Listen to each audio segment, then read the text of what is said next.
This is Meaningful Medicine, a Novant Health podcast. I'm Dr. Mike, and with me today is Dr. Neil McDevitt, a bariatric and general surgeon from Novant Health. We're going to be discussing today a fascinating topic. Why can't you out-exercise a crummy diet? Dr. McDevitt, welcome to the show. Mike, thank you so much. It's great to be here. So, how come I can't out-exercise my weight issue? What's going on there? Is there some persistent myth that I can? Well, I think, number one, I believe it because I want it to be true. So as most things, I can backfill some logic. But the truth of the matter is you can't backfill a bad diet. You know, our diets, unfortunately, particularly over the last 50 years, we take in so much more energy than we could ever burn off.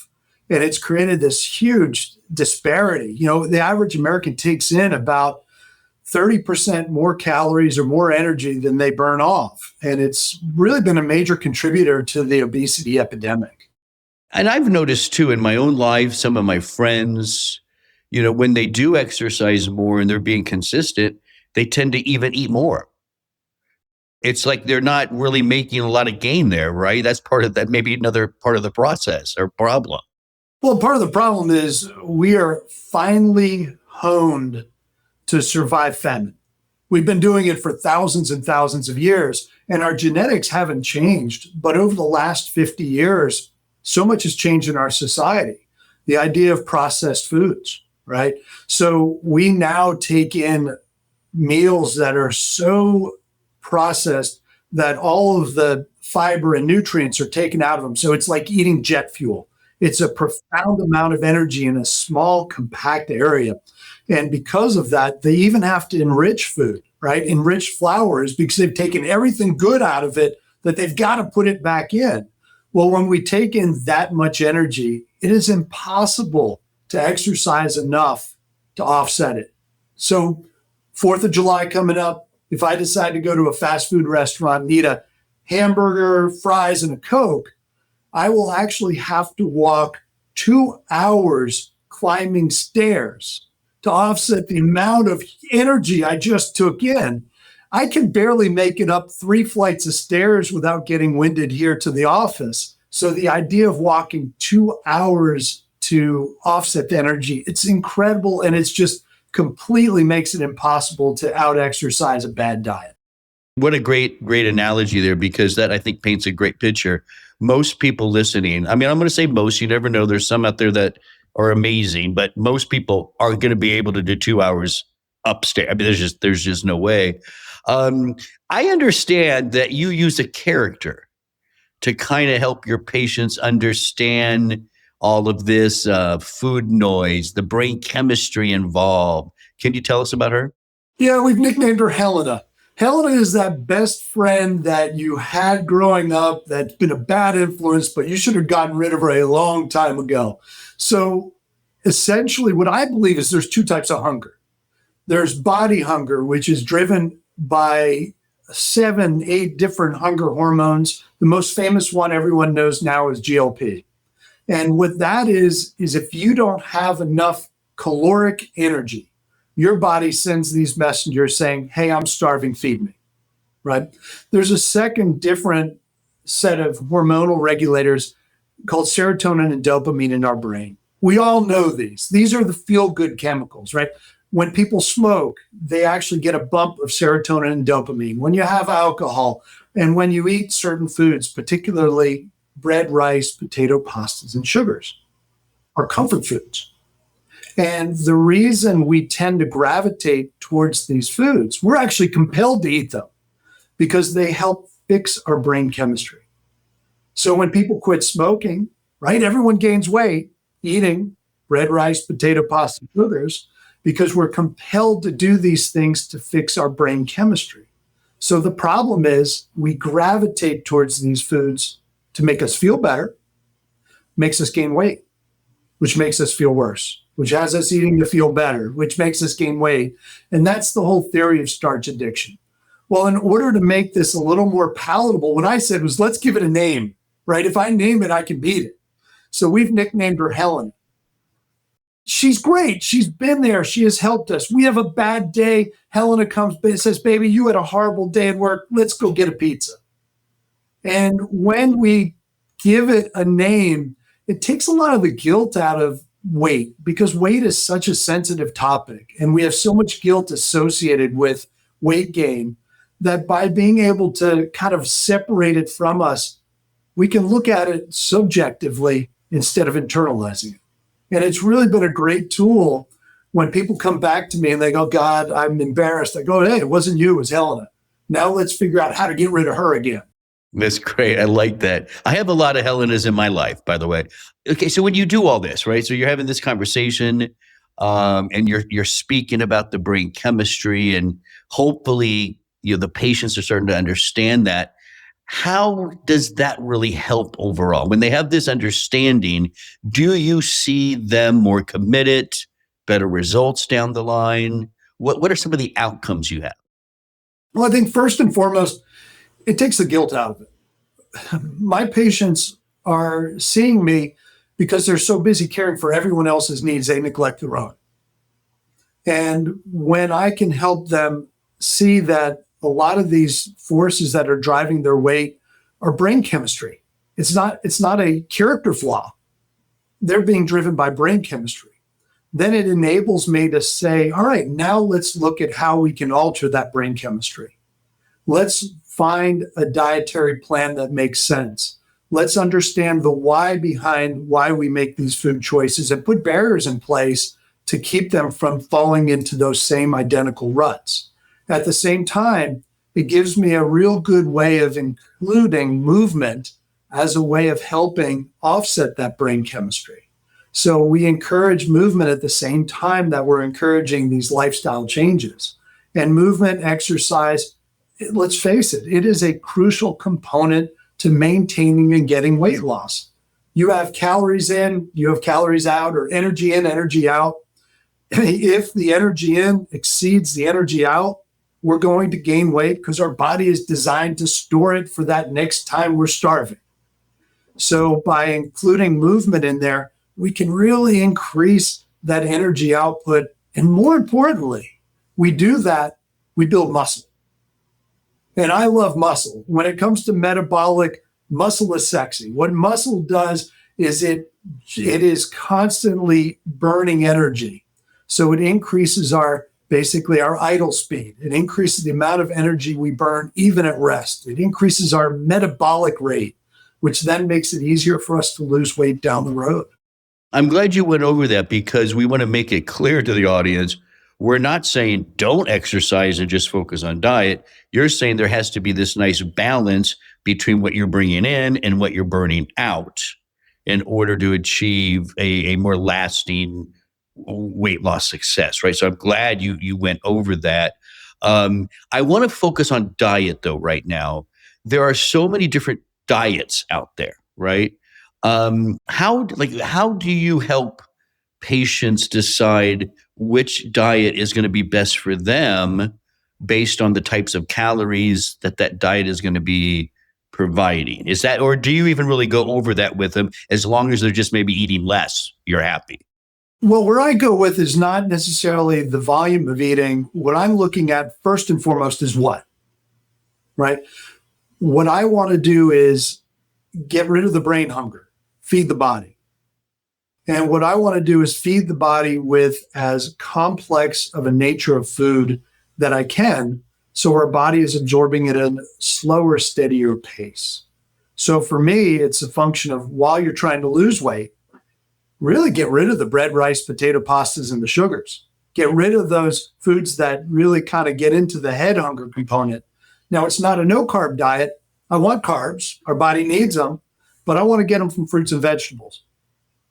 I want to have far more complex forms of nutrition that aren't going to give me that dopamine burst, but are still going to provide the nutrients we need.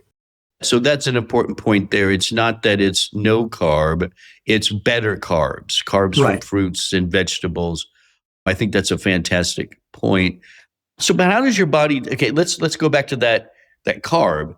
What's really then the big difference for the listening audience between calories from that simple carb, the pastries, the sugary stuff, the white pastas, versus carbs from, say, vegetables? That well, what's how does the body handle those carbs differently?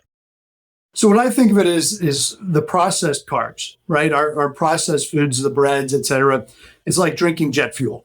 It's just pure energy. And our brain gets that bump of serotonin and dopamine. And that's why it's so attractive to eat those dense calorie foods.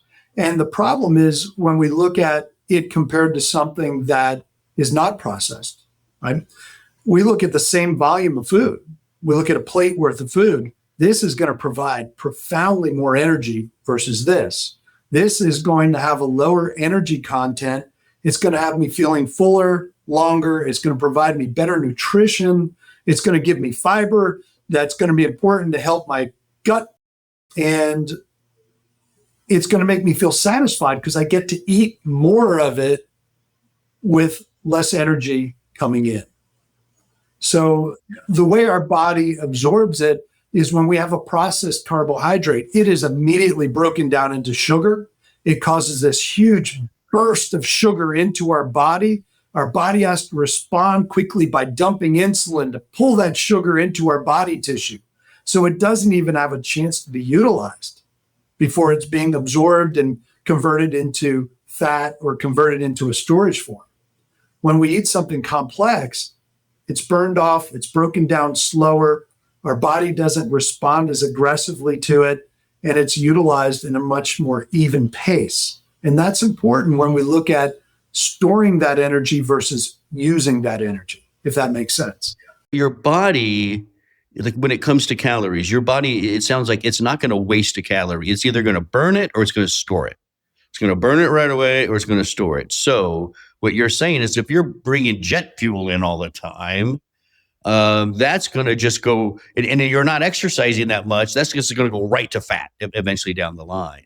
But if you're doing more of the complex stuff, not as much jet fuel, more nutrition, less storage of that fat, utilizing that calorie better. Is that a good summary? That's great. And we know that this burst of insulin can really lead to kind of negative effects long term. The insulin is a growth factor. So what happens is when it is elevated like that, it causes your sugars to decline very quickly, which oftentimes makes you want to eat again to bounce them up. But more importantly, it can lead to narrowing of the arteries and it has peripheral effects on our whole body. So the whole goal is not this kind of binge purge. We want nice and even and nice and slow elevation and slow decline in our nutrition. So when somebody is starting to make some of these strides, right? They are exercising, they're understanding diet better, starting to do, follow some of this instruction from you and Novant and you and your team. But do you ever notice like some patterns in people, like right off the bat, even though they're trying, you see them that they're still going to struggle here? What are some of those patterns that you recognize pretty quickly? Well, there's two patterns I noticed. One is with diet and one is with movement, of course.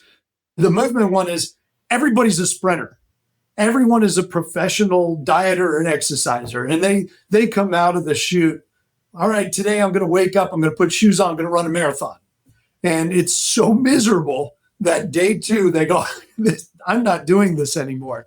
So I think one of the things we try to do is say, all right, let's just start moving. Remember, the turtle won the race. And sprinters don't finish marathons. So what we want to do is have realistic goals that just start with movement, that we're going to hit certain thresholds, and then we're going to start working on exercise and weightlifting, et cetera. But it's just got to start with movement first. And those goals have got to be realistic and commensurate with what your physical capabilities are. If you've got bad knees, you're not going to get out there and run.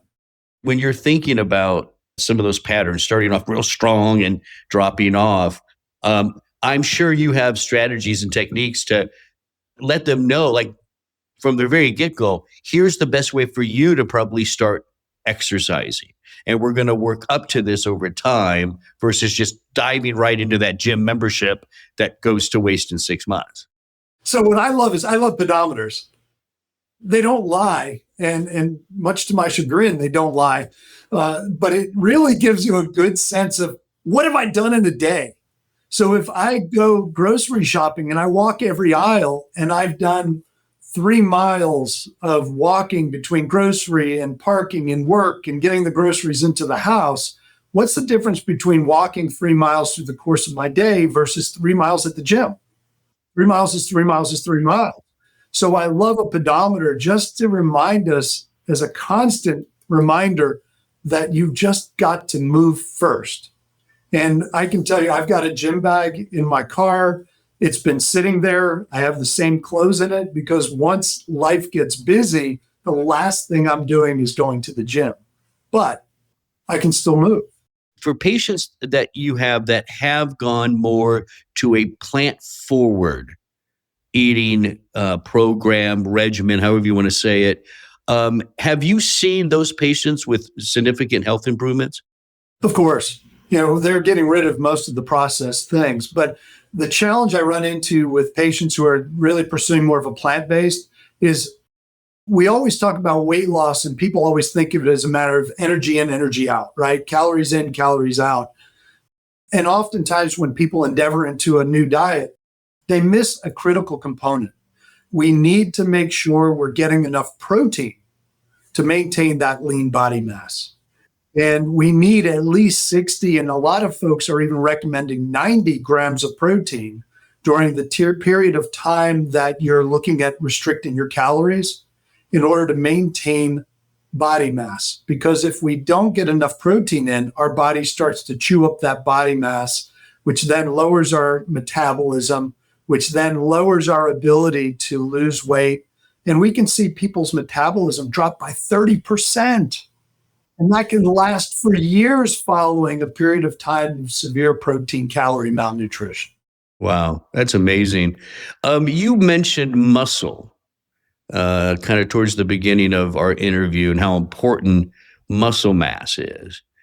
With that said, what are some of your favorite exercise to help, especially older people, maintain or even increase muscle mass? My favorite is swimming. I am a dolphin swimming, and I'm unfortunately a dolphin on land as well. So Stick to the water. Is miserable. But when I'm in the water, nothing hurts. So I do love water aerobics. I love swimming. I love even walking in a pool. All those things really take the pressure off of the joints, which is a big concern as you get older, is there's a lot of wear and tear on knees and hips. And a good way to offset that whilst continuing to get that energy burn is through swimming and through aquatics. That's great. Any last word for the audience? I've got two, if you don't mind. You go for it. The first is one of the pitfalls with diets and is what we're accustomed to and what we are told. A lot of my patients will say, I'm following a healthy diet. And I go, what are you doing? Well, I started smoothies. And there's a huge marketing problem I've found with smoothies. There's one out there called the Keto GLP-1 Berry Smoothie. That's at one of the smoothie places around here. And it's supposedly specifically designed for people who are on GLP medications. So I look at this, I go, wow, this sounds incredible. There's a lot of science into this, I suppose. It's 720 calories in a 32-ounce smoothie. And you would have to walk 3 hours to offset the amount of energy taken in that smoothie.